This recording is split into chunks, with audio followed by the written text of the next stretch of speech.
Au cours des dernières décennies, des scientifiques du monde entier ont fait des découvertes montrant clairement qu'un concepteur intelligent est responsable de la création de l'univers. Beaucoup croient que l'univers tout entier est né à partir de rien, par hasard. Mais si vous y pensez vraiment, du rien ne pourrait pas faire naître l'univers, puisque du rien ne produit que du rien. Tout ce qui vient à exister se doit d'avoir une cause. Cependant, beaucoup croient qu'obtenir un système solaire comme le nôtre, avec une planète adaptée à la vie comme la Terre, ne serait pas si difficile. Mais de nombreux scientifiques désapprouvent cela et ont apporté des preuves accablantes soutenant leur position. Par exemple, beaucoup de forces dans l'univers sont équilibrées avec précision et permettent entre autres de rassembler la matière.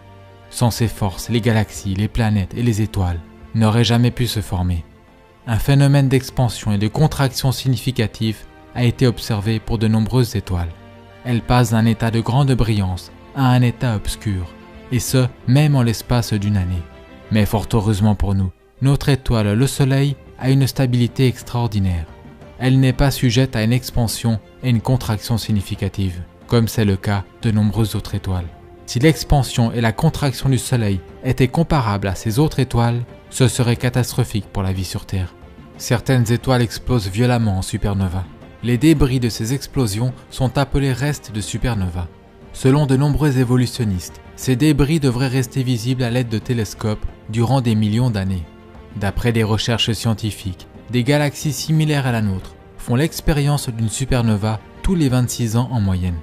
Dès lors, si nous connaissions approximativement leur fréquence d'apparition dans des galaxies similaires à la nôtre, le nombre total de restes de supernova présents dans notre galaxie devrait nous donner une idée de l'âge de notre galaxie. En cherchant des restes de supernova dans notre galaxie, la Voie lactée, des astronomes en ont découvert un total d'environ 250 seulement. Donc, si une supernova se produit approximativement tous les 26 ans, comme nous le voyons dans ces autres galaxies, un total de 250 restes de supernova indique un âge d'environ 6500 ans pour notre galaxie. Ceci est presque identique à ce qui est indiqué dans la Bible lorsqu'elle traite de l'âge du monde. Un nombre si réduit de restes de supernova indique une galaxie extrêmement jeune, qui n'a certainement pas des millions ou des milliards d'années, mais plutôt des milliers d'années. Pour le dire autrement, si les évolutionnistes avaient raison à propos de l'âge de la Terre, nous verrions des dizaines de milliers de restes de supernova dans notre galaxie, et non pas environ 250. Pour que nous puissions exister sur Terre, notre Soleil se devait d'être une étoile d'une masse et d'une température aux proportions parfaites, ni trop chaud ni trop froid. Notre Soleil génère une quantité parfaite d'énergie pour qu'il y ait de la vie sur Terre. Le Soleil relâche plus d'énergie en une seule seconde que ce que l'humanité a produit durant toute son histoire. Si nous éprouvions une chute d'énergie solaire, ne serait-ce que de quelques pourcents, tous les océans se mettraient à geler. La Terre se trouve à la correcte distance du Soleil. Si la Terre était légèrement plus proche ou plus éloignée du Soleil, il ferait trop chaud ou trop froid pour que la vie puisse exister. La taille de la Terre est elle aussi adaptée, ni trop grosse ni trop petite. De plus, heureusement pour nous, la taille de la Lune, principal responsable de la régulation des marées sur Terre, est adéquate. Ceux-ci ne sont que quelques exemples d'une longue liste de facteurs qui se doivent d'être exacts, aussi bien sur le plan cosmique que terrestre, pour que la planète puisse accueillir la vie. Dans beaucoup de cas, si vous altérez quelque peu ces facteurs, équilibrés avec précision, la vie serait impossible sur Terre. Sur Terre, de nombreuses formes de vie sont complètement dépendantes les unes des autres. Des exemples de ceux-ci sont les insectes et les plantes telles que les abeilles et les plantes porteuses de pollen. Si les plantes ou bien les abeilles évoluaient l'une avant l'autre, les deux n'auraient pas survécu. Elles doivent avoir vu le jour au même moment. Les bassins océaniques et l'atmosphère de la Terre ont le mélange exact et le bon équilibre en gaz. Si l'on changeait ces gaz de quelque façon, la vie animale et végétale sur Terre mourrait. Les évolutionnistes ne peuvent aucunement expliquer pourquoi la Terre, contrairement à d'autres planètes, a une quantité en eau si extraordinaire. Nous avons également une planète riche en oxygène. Si notre niveau actuel de 21% d'oxygène augmentait de quelques pourcents, notre atmosphère pourrait devenir complètement instable et explosive. La Terre a un champ magnétique. Sans ce champ, le vent solaire balayerait notre atmosphère. L'atmosphère de la Terre bloque les rayons nocifs du Soleil, tout en permettant dans le même temps des rayons utiles à la vie. Les plantes requièrent une grande quantité de soleil pour exister, et le Soleil est de loin la source en vitamine D la plus riche pour l'humain. Quand le Soleil frappe la peau, de la vitamine D est produite par le corps. Le manque de vitamine D serait lié à plusieurs problèmes de santé. De plus, l'atmosphère de la Terre est transparente. Ceci nous permet d'observer aisément d'autres planètes, étoiles, ainsi que des phénomènes tels que des éclipses. Une éclipse totale du Soleil n'est possible que parce que le Soleil est 400 fois supérieur à la Lune et environ 400 fois plus éloigné de la Terre. Il en résulte que durant une éclipse totale du Soleil, depuis la Terre, le Soleil et la Lune apparaissent comme ayant la même taille, permettant ainsi une parfaite correspondance. Et ce n'est que grâce à ces éclipses totales du Soleil que nous avons été capables de faire des découvertes scientifiques qui sinon n'auraient jamais vu le jour. Les évolutionnistes croient que le Soleil, la Terre et la Lune se formèrent lorsque naquit notre système solaire il y a près de 4,5 milliards d'années. Mais la Lune s'éloigne davantage de la Terre chaque année. Donc, si la Lune avait été trop éloignée ou trop proche de la Terre au temps où les humains subsistaient, des observateurs sur Terre n'auraient jamais pu observer le phénomène d'une éclipse solaire totale. Ainsi, selon les évolutionnistes, l'incroyable spectacle qu'offre une éclipse totale du Soleil ne pourrait se voir que dans une minuscule fenêtre de temps dans l'existence du système solaire. N'est-il pas intéressant que l'humanité ait vu le jour précisément durant cette période de temps où l'on pouvait assister à l'événement d'une éclipse totale du Soleil? Un autre problème majeur pour les évolutionnistes est que la Lune aurait été extrêmement proche de la Terre par le passé.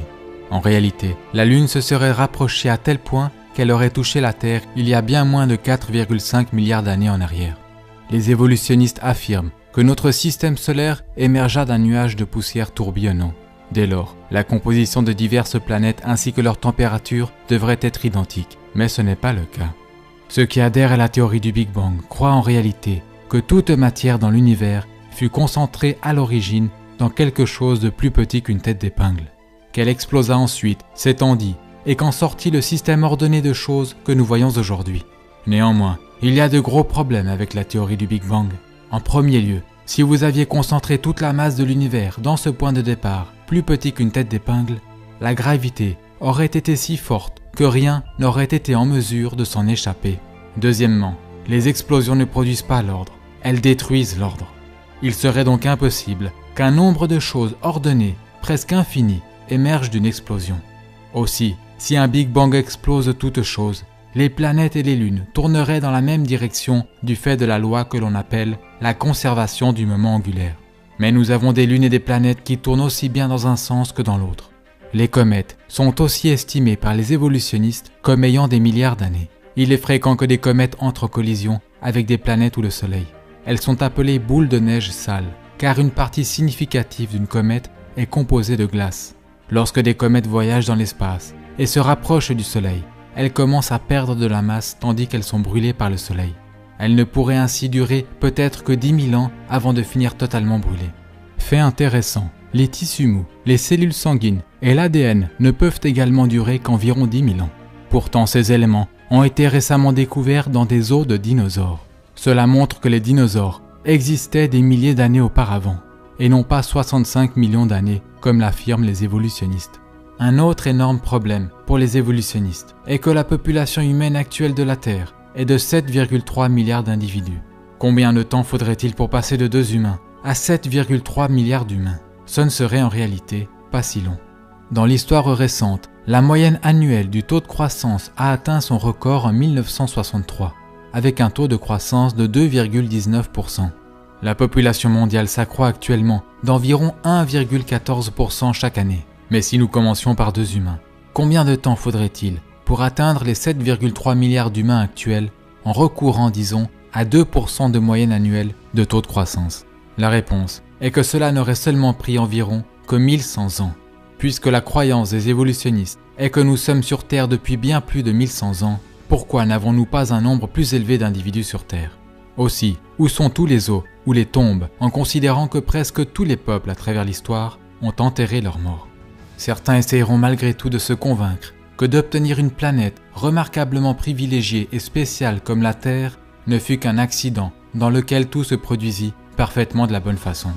Mais même si ces personnes le croyaient, comment la vie débuterait-elle sur Terre, sachant qu'il est un fait que la vie ne peut venir du néant? Tous les organismes vivants sur Terre sont composés de cellules. Alors, quelles sont les chances qu'une première cellule puisse s'être formée accidentellement? Il y a près de 150 ans, lorsque Charles Darwin était en vie, la cellule était considérée comme quelque chose de simpliste, rudimentaire, tel qu'une goutte microscopique de gelée.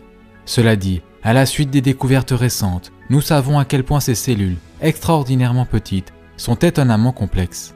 Le corps humain d'un adulte contient 100 trillions de cellules de différentes dimensions. 10 000 de ces cellules humaines, de taille moyenne, pourraient être placées sur la tête d'une épingle. Et une seule cellule prise individuellement contient de l'information équivalent à 4000 livres. L'information de toutes les cellules, chez un adulte, au format d'un livre, remplirait complètement le Grand Canyon des États-Unis d'Amérique plus de 75 fois. La cellule est similaire à un superordinateur, mais de dimensions microscopiques.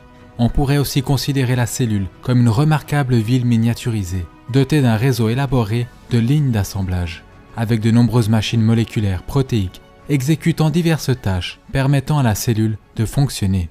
Par exemple, dans la cellule se trouvent des petits camions moléculaires qui voyagent sur des structures microscopiques que l'on peut comparer à des voies rapides, tout en transportant des matériaux autour de la cellule.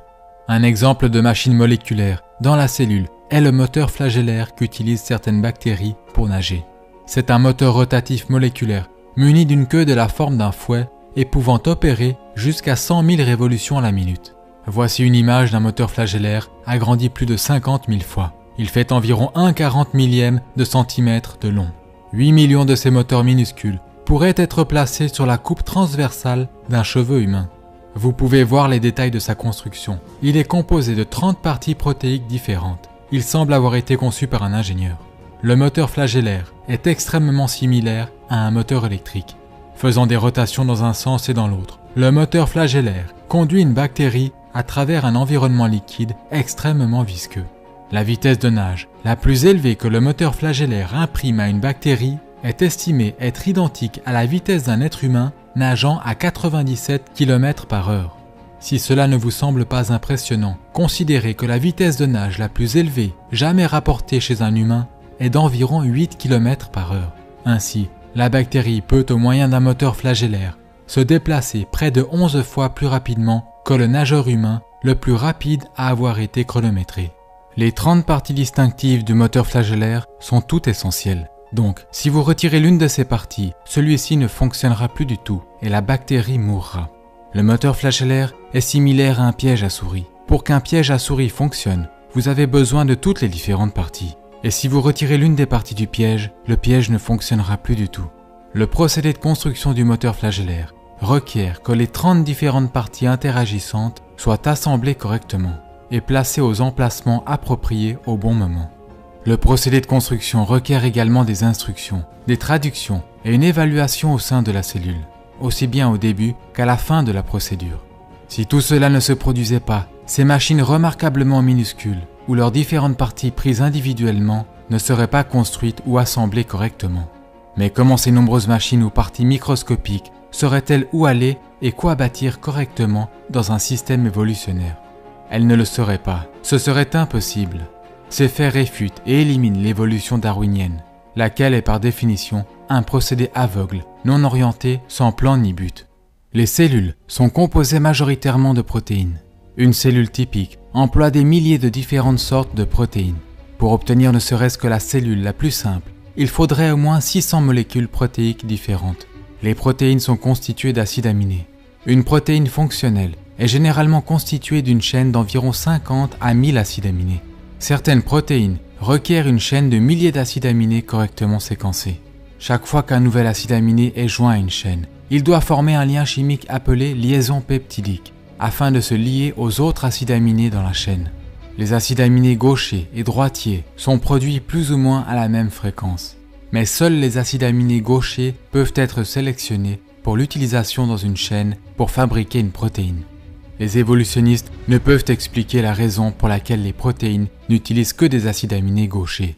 Chaque acide aminé dans la longue chaîne doit également être un acide aminé bien spécifique. Il y a 20 types différents qui peuvent être sélectionnés, et ils doivent être placés dans le bon ordre dans la chaîne pour former une protéine. Les acides aminés sont placés exactement dans le bon ordre grâce à une molécule dans la cellule appelée l'ADN. On pourrait décrire l'ADN comme un schéma directeur, une information codée ou un langage spécifique qui utilise un alphabet chimique à 4 lettres. les lettres chimiques ou le code de l'ADN sont l'ensemble des instructions destinées aux machines de la cellule afin de savoir comment assembler correctement des acides aminés dans la chaîne pour fabriquer des protéines.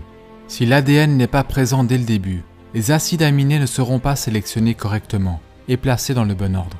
Il en résultera qu'une protéine ne pourra pas se former et la cellule ne survivra pas. L'ADN ne peut pas fonctionner sans la présence d'au moins 75 protéines préexistantes. Mais les protéines ne sont pas produites par l'ADN. Puisque chacun a besoin de l'autre, les deux se doivent d'avoir existé au même moment, par Dieu. Ce fait élimine l'évolution. Une fibre d'ADN ne fait qu'environ 2 millionièmes de millimètre d'épaisseur. Bien que l'ADN ne soit pas épais et soit extraordinairement petit, déroulé, il est extrêmement long. En effet, si l'on déroulait, connectait et étendait l'ADN de l'une de vos cellules, il ferait plus de 2 mètres de longueur. Il serait si fin qu'on ne pourrait pas voir ses détails, même sous un microscope électronique.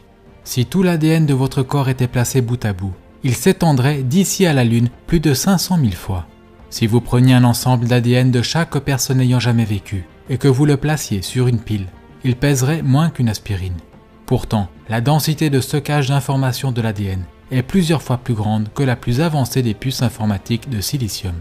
Bill Gates a décrit ainsi l'ADN. Citation : « L'ADN est comme un programme d'ordinateur, mais de très loin plus avancé qu'aucun logiciel jamais créé. » Cela dit, avoir le programme d'instruction complexe de l'ADN n'est pas suffisant en soi.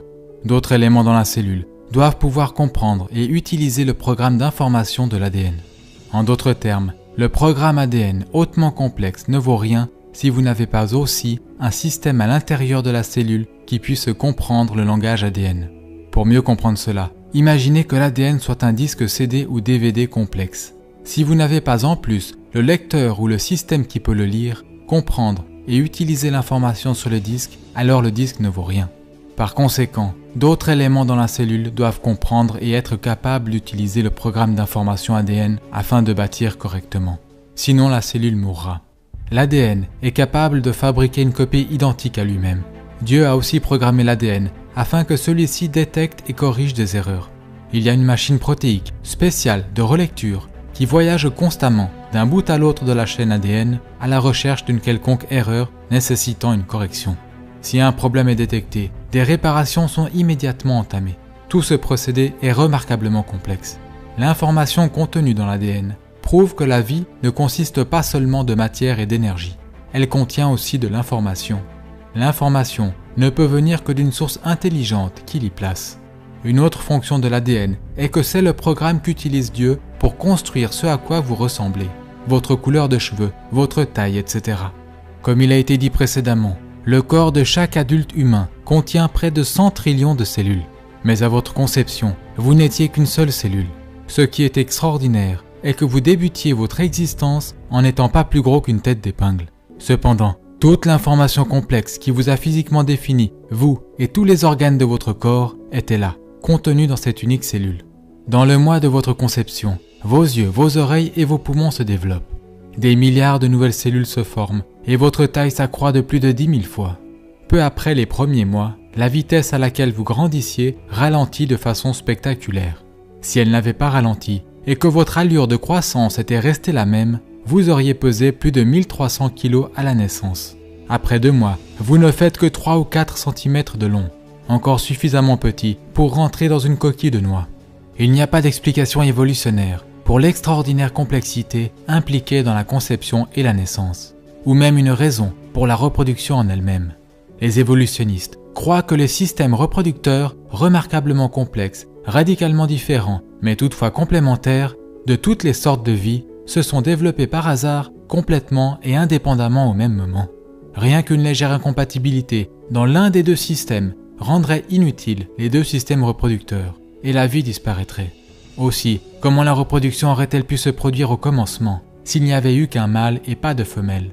Comment y aurait-il pu avoir reproduction en l'absence de système d'organes reproducteurs, lorsque ces derniers, entre guillemets, évoluaient? Selon les évolutionnistes, les humains ont évolué à partir de créatures terrestres, elles-mêmes ayant évolué à partir du poisson. Mais comment le premier poisson aurait-il pu parvenir jusqu'à la terre ferme et survivre en dehors de l'eau? Comment les animaux, les êtres humains, auraient-ils survécu sans avoir d'organes, de côtes et d'autres éléments cruciaux pour la vie? tandis qu'ils évoluaient soi-disant. Notez aussi que pas un fossile de transition montrant une espèce animale évoluant en une autre espèce animale n'a été découvert. Et les soi-disant chaînons manquants, qu'utilisent certains pour prétendre que les singes ont évolué en êtres humains, se sont tous avérés être soit totalement singes, soit totalement humains, soit faux. Les évolutionnistes n'ont également aucune explication pour la conscience ou l'origine du système immunitaire. Par exemple, les globules blancs dans le sang attaquent les mauvaises bactéries dans notre corps. Celles-ci traqueront et prendront en chasse les mauvaises bactéries dans des missions de délogement et d'élimination. Pour agir de la sorte, elles doivent disposer de l'information programmée qui leur permette de faire la différence entre l'ami et l'ennemi. À moins que tout ceci n'était en place et travaillait dès l'origine de la vie, une condition qui écarte l'évolution, les bactéries et autres agents infectieux auraient gagné et nous n'aurions pas survécu. Les évolutionnistes n'ont pas d'explication pour la très complexe et pourtant parfaite précision avec laquelle le corps coagule le sang. Un désastre pourrait survenir si le sang ne coagulait pas au bon moment et au bon endroit. Si le sang se mettait à coaguler au mauvais endroit, par exemple dans vos poumons ou dans votre cerveau, vous pourriez mourir. Si le sang se mettait à coaguler trop longtemps, après qu'une quantité trop importante de sang ait été drainée ou que la plaie n'ait pas été entièrement recouverte, vous pourriez mourir. Si la coagulation sanguine n'était pas restreinte uniquement à la zone de coupe, tout votre système sanguin pourrait se solidifier. L'évolution n'a aucune explication pour la coagulation sanguine. Car comment votre corps saurait-il automatiquement quand et où débuter le processus de coagulation du sang si une information intelligente interne n'était pas présente pour le guider? Et en parlant de sang, quel élément apparut le premier? Le sang ou le cœur qui pompe le sang? La peau a-t-elle évolué avant le sang? Si c'est le cas, comment a-t-elle survécu? La vérité est que pour que l'humanité puisse survivre, toutes ces choses se devaient d'être complètement développées et présentes ensemble, dès le commencement. Le cerveau humain, qui pèse plus d'1 kilo, est l'arrangement ordonné de matière le plus complexe de l'univers. Le cerveau d'un humain adulte contient 100 000 milliards de connexions électriques. C'est plus que toutes les connexions électriques de tous les appareils électriques du monde. À l'arrière de votre globe oculaire se trouve la rétine. Elle fait moins de 7 cm². Pourtant, ces 7 cm² contiennent plus de 137 millions de cellules photosensibles, et toutes sont branchées au cerveau. L'œil humain peut se soigner tout seul et est auto-nettoyant. L'œil a également une mise au point automatique, permettant de distinguer des millions de couleurs. Si votre œil se décalait, ne serait-ce que d'1 degré, vous verriez double. Ces faits ne constituent qu'une partie des preuves qui démontrent que nous avons été créés par Dieu. Et nous trouvons une preuve évidente de la puissance créatrice de Dieu et de son intelligence, non seulement dans la création de l'homme, mais aussi dans l'extraordinaire complexité des animaux et des insectes. Ceci est couvert en détail dans la série de vidéos en anglais, ces incroyables créatures qui défient l'évolution. Certains croient que la complexité de la vie et de l'univers peut s'expliquer par la possibilité qu'une race extraterrestre l'ait créée. Mais croyez-vous vraiment que des extraterrestres aient le pouvoir de créer la Terre? Et qu'en est-il de quelque chose de la taille du Soleil? Plus d'1 million de planètes Terre pourraient tenir dans le Soleil. Le Soleil est également très chaud. Donc, comment les extraterrestres auraient-ils fait pour l'assembler et le construire? Comment auraient-ils fait pour s'en approcher suffisamment pour le construire et s'en écarter rapidement sans mourir après l'avoir allumé? Les conditions en dehors de la Terre, dans l'espace, sont selon les preuves trop hostiles pour que la vie y existe. Par exemple, une explosion prolongée aux rayons cosmiques dans l'espace peut être fatale. Ne serait-ce que les températures extrêmes dans l'espace rendraient pratiquement toute forme de vie soit beaucoup trop chaud, soit trop froid. On y trouve également des gaz empoisonnés, des radiations dangereuses, des explosions gigantesques, des forces gravitationnelles extrêmes et un manque d'atmosphère et d'éléments chimiques spécifiques pour que la vie puisse exister. Or, un grand nombre d'astronomes croient que la vie a évolué sur Terre et par conséquent, selon eux, elle a dû aussi évoluer sur d'autres planètes dans l'espace. Néanmoins, si cela était vrai, beaucoup de races extraterrestres sur d'autres planètes, plus vieilles que la nôtre, devraient exister. Certains d'entre eux seraient de loin plus avancés technologiquement que nous le sommes. Il en résulterait que ceux-ci nous auraient envoyé un signal radio à travers l'espace que nous pourrions capter, où ils nous auraient atteints avec leurs vaisseaux ou leurs robots. Mais nous n'avons jamais trouvé de robots extraterrestres, ni d'extraterrestres en tant que tels, ni de vaisseaux extraterrestres ou toute pièce provenant de leurs vaisseaux. Voici quelques-unes des caractéristiques de vol rapportées sur les ovnis. En vol, les ovnis changent fréquemment de taille, de couleur ou de forme. Plusieurs ovnis se réunissent pour fusionner en un seul ovni, et un ovni se change instantanément en plusieurs ovnis. Beaucoup de témoins d'apparitions ovnis ont décrit ces changements instantanés dans la taille et l'aspect des ovnis en disant que les ovnis semblaient être vivants. Les ovnis apparaissent parfois sur des photographies et d'autres fois non. La plupart des témoins d'apparitions ovnis ne rapportent pas avoir vu un objet ou un vaisseau, mais une lumière inhabituelle se déplaçant dans le ciel. Parfois les ovnis apparaissent et disparaissent instantanément sous les yeux des observateurs et passent à travers d'objets physiques. Ce type de comportement signifie que les ovnis ne peuvent pas être du monde matériel, mais doivent être une sorte de phénomène spirituel. Reposant sur l'activité observée des ovnis, plusieurs ovniologues parmi les plus considérables du monde ne croient plus à présent que les ovnis puissent appartenir au monde matériel. De plus, la plupart de ceux qui prétendent avoir été enlevés par des ovnis ne se souviennent entre guillemets de leurs soi-disant expériences qu'après avoir été placés sous hypnose. Ce qui prouve que leurs soi-disant expériences avec des extraterrestres n'étaient pas réelles. Ces sujets sont traités avec plus de détails dans mon livre traduit en français « Les ovnis, activités démoniaques et canulars élaborés destinés à tromper l'humanité ». Si les extraterrestres existaient vraiment, il ne leur faudrait pas longtemps pour découvrir ce qu'ils doivent savoir à propos des terriens. En conséquent, ils nous auraient déjà envahis, détruits ou se seraient clairement révélés à l'humanité. L'Organisation de recherche pour une intelligence extraterrestre a scruté le ciel depuis des décennies à la recherche d'une vie intelligente, mais ils n'ont jamais détecté le moindre signal en provenance de l'espace qui indiquerait l'existence d'une race extraterrestre. Ceux qui cherchent des extraterrestres ont dit que s'ils détectaient ne serait-ce qu'un signal complexe, celui-ci prouverait qu'une intelligence en est à l'origine. Mais pourquoi ceux-ci n'appliquent-ils pas le même raisonnement et n'emploient-ils pas le même procédé de pensée pour l'ADN ? Ce faisant, ils réaliseraient que l'information complexe dans l'ADN prouve qu'une intelligence l'y a placée. Car dès que vous trouvez une information complexe, elle remonte toujours à une intelligence. Le meilleur livre réfutant la théorie de l'évolution sous tous les aspects de la science, y compris des preuves scientifiques d'un déluge mondial, est le livre Au commencement du Dr Walt Brown. Vous avez aussi la possibilité de visionner le DVD Percer le mystère de la vie. Ma vidéo Création et miracles version condensée est une autre vidéo traitant de la création.